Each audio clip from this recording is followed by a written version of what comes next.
Cerca de 11% dos bebês nascem prematuros no Brasil. A campanha Novembro Roxo tem como objetivo reduzir a incidência de casos e diminuir danos à saúde dos bebês. Vamos conhecer mais sobre o tema agora no nosso quadro Pergunte ao Doutor. Pergunte ao Doutor. Oferecimento Unimed Costa do Sol. Há 35 anos presente em cada passo. Olá, estamos de volta agora com o nosso quadro Pergunte ao Doutor. O tema de hoje é prematuridade.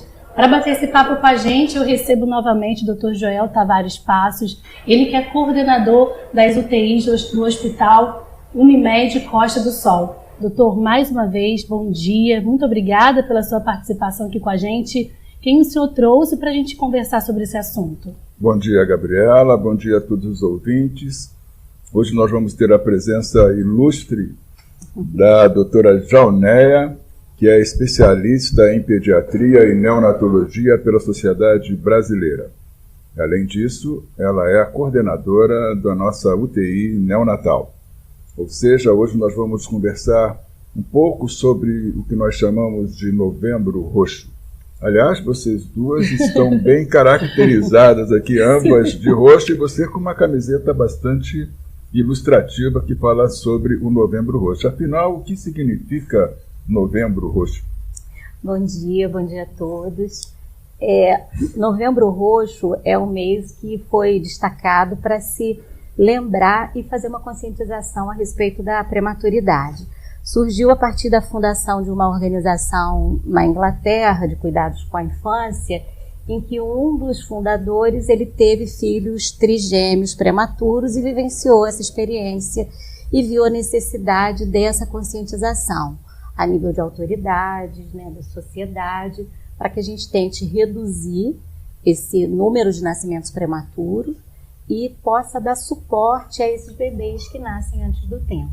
Então, doutora Jaunéia, a partir de quanto tempo, de quantas semanas nós podemos considerar uma criança prematura? Sim, isso é bem estabelecido nessa classificação, e até 36 semanas e 6 dias de idade gestacional, esse bebê é considerado nascido prematuro. E a partir das 37 semanas de idade gestacional é um bebê já a termo. Eu acredito quanto deve ser complexo fazer o manejo de uma paciente abaixo de 37 semanas. E que estrutura um hospital deve ter para que isso possa acontecer de bom termo? Sim, é bem complexo, e quanto menor é essa idade gestacional, mais complexo é, Quanto menor o bebê, menos tempo ele se desenvolveu na barriga. E o que hoje, os hospitais precisam é ter uma estrutura de UTI neonatal que tente se assemelhar ao desenvolvimento do bebê, ao ambiente que o bebê tem dentro da barriga da mãe. Isso é impossível a gente conseguir ser igual, mas hoje a tecnologia ela nos permite muitos aparatos que auxiliam nesse cuidado do bebê. Então, quando a gente deixa o bebê dentro de uma incubadora que reduz o barulho para que ele não tenha lesão auditiva, no momento em que ele pode ficar umidificado, como se ele estivesse dentro do útero da mãe, nadando no líquido amniótico, a gente consegue fazer isso através de equipamentos. E tudo isso é bem proporcionado dentro de hospitais que tenham essa qualidade de equipamentos tecnológicos. Então, a gente tem isso aqui dentro do hospital, equipamentos de excelente qualidade, para que a gente diminua essa agressão do mundo externo que o bebê ainda não está pronto para vivenciar. Com toda essa tecnologia que nós temos aqui, aliado a toda uma equipe treinada e qualificada, as mães da região podem ficar tranquilas? Sim, isso é uma coisa que nós que trabalhamos na UTI neonatal temos um orgulho enorme dentro do Hospital Unimed. Isso é um motivo de grande orgulho, que a nossa equipe tem uma formação junto com todos esses equipamentos que nós conseguimos adquirir através do hospital da cooperativa. Nós temos essa consciência de que os nossos diretores eles conseguem ter essa visão junto conosco da importância da aquisição de equipamentos de ponta e mais o treinamento da equipe. Então, hoje a gente tem assim, um orgulho muito grande de poder trabalhar e devolver esses bebês para a sociedade de uma forma pronto para viverem, né? Porque o que mais a gente se importa é com a qualidade neurológica desses bebês que nascem antes do tempo. E o nosso empenho é o tempo inteiro de tentar reduzir os danos neurológicos para o desenvolvimento desse bebê. Temos perguntas da plateia, Gabriela? Temos sim. Inclusive, antes eu gostaria de fazer uma pergunta ou até uma consideração. Deve ser uma preocupação da gestante, quando está ali fazendo pré-natal, entender se esse ambiente, se esse hospital tem essa estrutura? Porque assim, nenhuma mãe quer passar por isso. Mas eu acho que saber que você pode contar com uma estrutura dessa, caso venha acontecer um parto prematuro, né, acho que deve ser uma preocupação, tem que se preocupar com isso. Essa pergunta, assim, eu considero de uma importância enorme para a população em geral.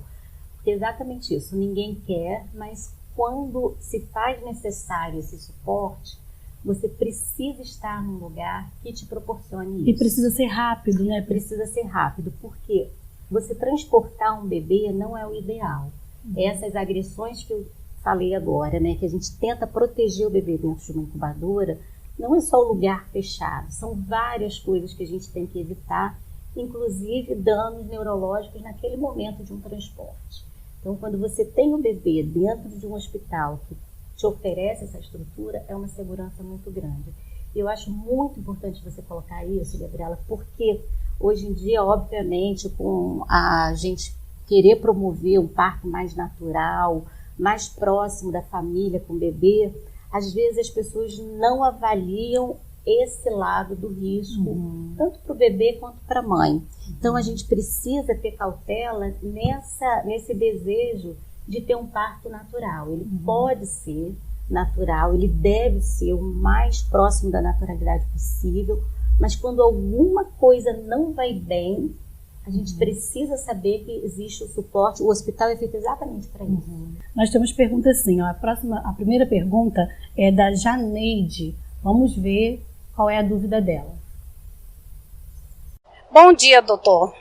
O que precisamos prevenir para que uma gestante não venha ter o seu recém-nascido prematuro?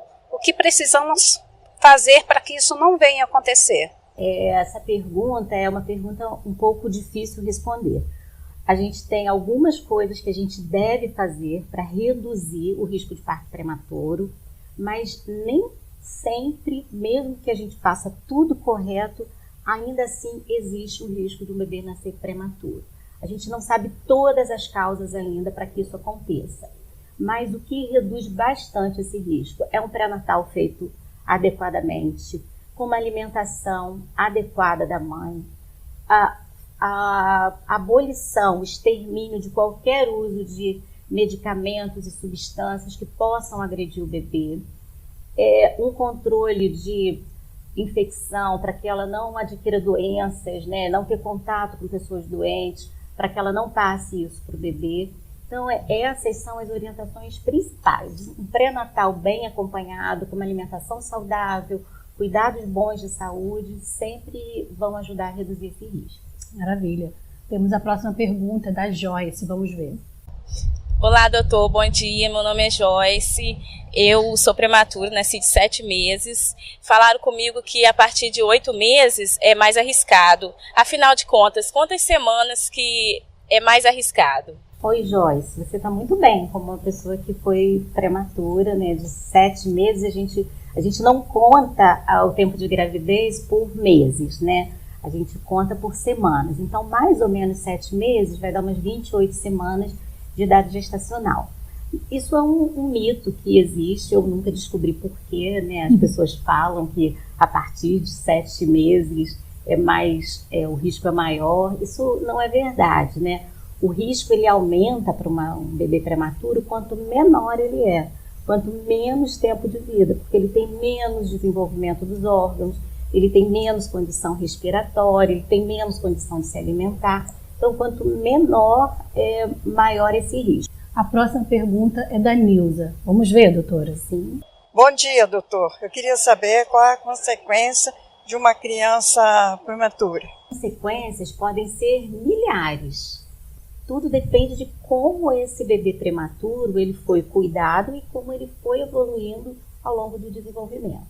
Alguns bebês eles podem ter mais comprometimento do pulmão e ao longo da vida eles se comportarem como bebês com asma, com bronquite, precisarem de cuidados, porque foram crianças que usaram mais oxigênio quando nasceram. Alguns bebês têm algumas dificuldades na parte alimentar, por vários motivos de exposição a alimentos que podem provocar alergia e reações. E o que a gente mais se preocupa é com o desenvolvimento neurológico. Obrigada, doutora, mais uma vez. Doutor, obrigada. Me parece, por tudo que foi falado, que o lugar mais seguro para o bebê é na barriga da mãe. Mas o lugar mais seguro para o bebê, depois que ele nasce, provavelmente seja num hospital que tenha estrutura e que tenha equipe técnica capaz de lidar com essas situações adversas. Muito obrigado, Jaunéia, pela predisposição de participar da nossa roda. Obrigada, a Gabi, como sempre, está com você.